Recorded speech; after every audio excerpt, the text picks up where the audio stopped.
अस्सलाम वालेकुम जी, मुझे कहते हैं ना चौधरी और मुझे इस वक्त ज्वाइन किया फ़याज़ महमूद ने। फ़याज़ कैसे हैं आप? मैं बिल्कुल ठीक ठाक। आप ठीक हैं? खैरियत से हैं? अल्हम्दुलिल्लाह। और कल आप जा भी रहे हैं इंशाल्लाह, एक बड़े मकसद के लिए अल्लाह आपको कामयाब भी करे इंशाल्लाह दुआ और कीजिए। आप सुकून में रहें, एक सुकून वाली जगह पे भी जा रहे हैं।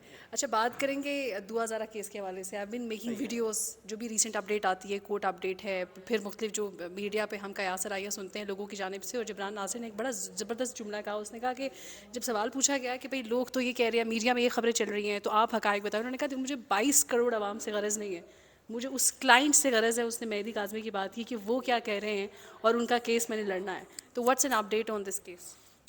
इस केस में अपडेट ये है कि एक तो आपको मालूम है इसमें जो मेडिकल बोर्ड तश्कील दे दिया गया है, और जिस वक्त हम बात कर रहे हैं उस वक्त मेडिकल बोर्ड तश्कील दिया जा चुका है।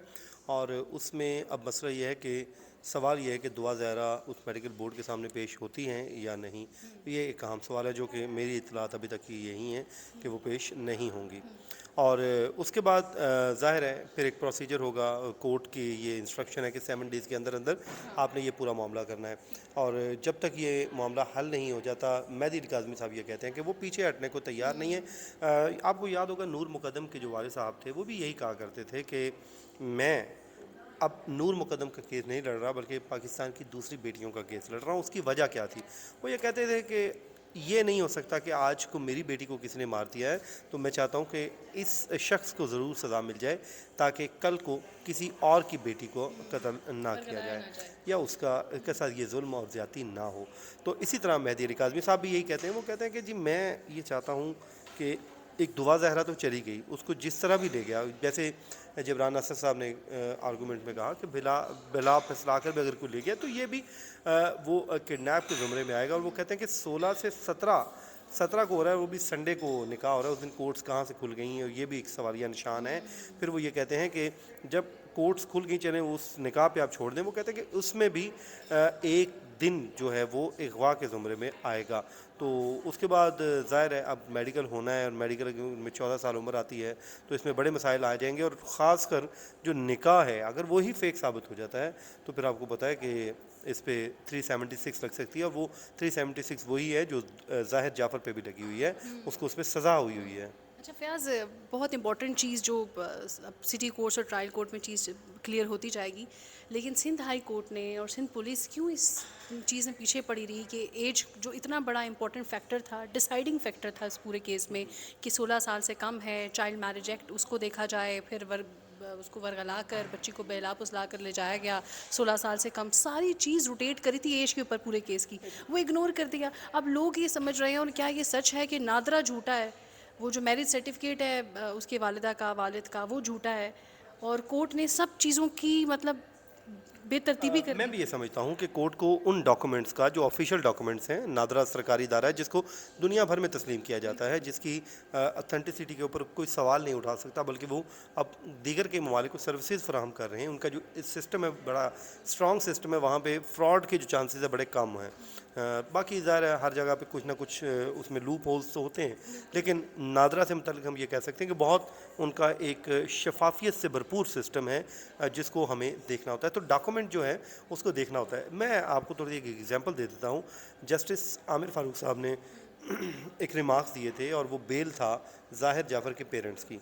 जब उस बेल में बताया जा रहा था कि ये हुआ उस दिन फ़लाँ हुआ, तो उस पे उन्होंने जस्टिस आमिर फारूक साहब ने एक रिमार्क्स दिए थे। उन्होंने कहा था कि जो एविडेंस है, चाहे वो सीसीटीवी है या कोई डॉक्यूमेंट है, आप उसके ज़रिए बता दें कि जो कॉल्स रिकॉर्ड है वो क्या कहता है, या जो सीसीटीवी में आने जाने का वक्त क्या है। वो कहते हैं कि इंसान झूठ बोल सकता है, जो डॉक्यूमेंट है या सीसीटीवी फुटेज है ये एविडेंस है ना, उसमें कि डॉक्यूमेंट्री एविडेंस है, ये झूठ नहीं बोल सकता। इस पे जो टाइम है या डेट है उसने वही रहना है, वो चेंज नहीं हो सकती। फॉर्जरी तो हो सकती है लेकिन वो भी पकड़ी जाती है। तो इसलिए इस पे रिलाई करना चाहिए था। लेकिन एनीवेज अब इस पे देखते हैं कि एज जो है इसमें ज़ाहिर है, मैंने किसी डॉक्टर से पूछा तो उसने कहा जब इस एज को चेक किया जाता है तो साल डेढ़ 2 साल का वैसे भी ऊपर नीचे हो जाता है, कम ज़्यादा हो सकता है। और वो तो वैसे भी एक रुकनी मेडिकल था, बोर्ड था, और उसने कहा लाओ जी एक कुड़ी 17 साल दी है, तो इस तरह नहीं वैसे ये होता। सारी चीज़ें ट्रायल कोर्ट में डिसाइड होती हैं, लेकिन पहले हाँ, सिंध ये हाई कोर्ट में चला गया सिंध केस। हाई कोर्ट में क्योंकि ये दुआ ज़हरा के पेरेंट्स गए हुए थे अगवा के लिए, तो वहाँ पे बाजियाबी का केस था कि बाजियाब करवाया जो, तो कोर्ट ने यही कहा कि बाजियाब हो चुकी हैं।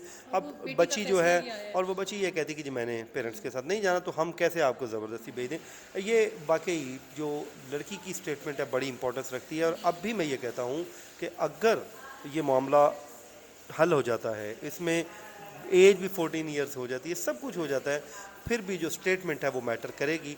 कि नहीं, वो वो स्टेटमेंट जिब्रान नासिर ने ये कहा कि अगर एज कम है तो इसमें तो फिर उसकी स्टेटमेंट मैटर ही नहीं करे। मतलब देखिए, हम स्टेटमेंट क्या मैटर करेगी जब हम उसकी राय को कंसीडर ही नहीं कर रहे या करते हैं। देखना होगा। मैं उस दिन एक बुक पढ़ रहा था, अहमद गाजी अहमद, वो 1937 का एक वो बच्चा था। 1937 में वो हिंदू फैमिली में पैदा हुआ था।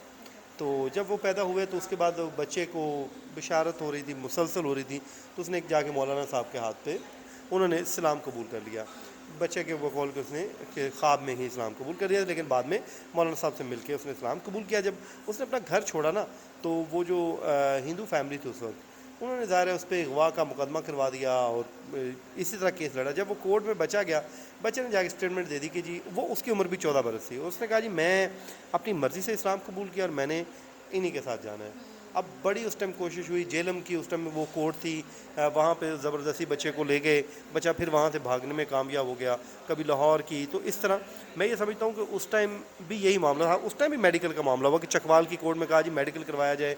तो मुझे वो सारा ये बातें याद आ रही थी, लेकिन अल्टीमेटली जो बच्ची की स्टेटमेंट थी वो हुई। अब देखना पड़ेगा कि इस पे वो क्या कहता है। अब देखें, एक बच्चे ने डिसाइड अगर कर लिया, लेट्स सपोज बच्ची कह देती कि जी मैंने रहना ही इसके साथ है, वो मैटर कर रहे हैं। आप उसे ज़बरदस्ती तो घर में बांधने की कोई इजाज़त नहीं देगा। ये तो नहीं कोर्ट कहेगी कि आप बच्चे को जाके लॉकअप में बंद कर दें। कोर्ट यही कहेगी जी बच्ची को आप घर ले जाएं, लेकिन ज़बरदस्ती तो आपको नहीं करने की इजाज़त। बच्ची को चांस मिलेगा, वो फिर खुदा ना खास्ता चली जाए फिर। तो इसलिए बच्ची की जो स्टेटमेंट है वो पूरे केस में बहुत इंपॉर्टेंट है। चाहे इस केस में कुछ भी हो जाए, वो अगर पेरेंट्स के हक में दरख्वास्त दे दे बयान, तो फिर मामला हल हो जाएगा। एक तो मैं पहले मुझे शॉर्टली ये भी बताते हैं, टाइम थोड़ा सा कम है। आईजी के हवाले से जो कह रहे थे फारिग किया और अब उसको प्रूव करने के लिए सिंध पुलिस का ये सब गठजोड़ है, तो ये क्या स्टोरी? उस ज़ाहिर सिंध हाई कोर्ट ने इसी केस में उनको नेग्लिजेंस पे सिंध हाई कोर्ट ने फारिग किया था, और जिसके बाद आईजी साहब चले गए। अब पुलिस का मैं आपको एक रवैया बता देता हूँ, अमूमी जो रवैया होता है किसी के साथ भी जो वारदात होती है ना, जब वो थाने में जाता है तो हमारी पुलिस पहला शक उसी शख्स के ऊपर शुरू कर देती है। ये हाँ, हम पे शक किया जाएगा, उसकी फैमिली पे शुरू हो जाती है। और ख़ासकर जब कोई लड़की इस तरह घर से अगवा हो जाए या चली जाए, पुलिस पहले दिन इन्वेस्टिगेशन से पहले बरमला ऐलान कर देती है जी बच्ची ने अपनी मर्ज़ी से शादी कर ली होगी, चली गई होगी। ठीक है, उनका एक्सपीरियंस है, 50% इस तरह के केसेस होते हैं, लेकिन सम टाइम उसमें अगवा भी होता है और उसके बावजूद पुलिस अपना माइंड बना के बैठी। तो ये पुलिस के आप छोड़ दें, पुलिस को अदालतें जब डंडा कराती हैं फिर वो ठीक होकर काम भी करती हैं। अब यही पुलिस, यही इदारा जो मान नहीं रहा था, अब मेडिकल बोर्ड भी बन गया क्योंकि कोर्ट का ऑर्डर आ गया। तो मुझे उम्मीद है इंशाल्लाह मेहदी साहब के साथ मेडिकल बोर्ड 7 डेज़ का उन्होंने कहा हुआ है कि आपने करना है, कोई अनलिमिटेड टाइम नहीं दिया। तो मुझे उम्मीद है मेहदी साहब के साथ इंसाफ होगा। तो आपको ये लगता है कि 7 डेज़ में हम कुछ, क्योंकि आप लोगों को इंतज़ार इस बात का कि बस एंड कर दे। जैसे नूर मुकदम केस था, हम उसको कंपैरिजन तो नहीं कर रहे, वो एक कत्ल का केस था जिसमें बेटी ने वापस आना ही नहीं था, बाप जितनी मर्जी कोशिशें कर ले केस में। हाँ, जो सज़ा जिसको मिलनी चाहिए उसको सज़ा मिली, उसकी सज़ा के लिए लोग इंतज़ार कर रहे थे। लेकिन अभी मामला ये कि बेटी घर आएगी या नहीं आएगी, जिसकी मर्जी भी नहीं है घर आने की। तो क्या लग रहा है कितने ऐसे में थोड़ा मामला कहना कबल वक्त है कि जिसकी मर्जी नहीं, क्योंकि उसमें जो पेरेंट्स हैं उनका दावा ये है कि वो चाहती है, लेकिन उसे ज़बरदस्ती रोका गया है। अब मैं ये समझता हूँ कि बेटी को पेरेंट्स से कोई 8-10 घंटे की मुलाकात करवा दें, कुछ 1-2 दिन शेल्टर होम में रख दें, हाँ, ताकि वो इंडिपेंडेंटली फ्री माइंड के साथ बात करें।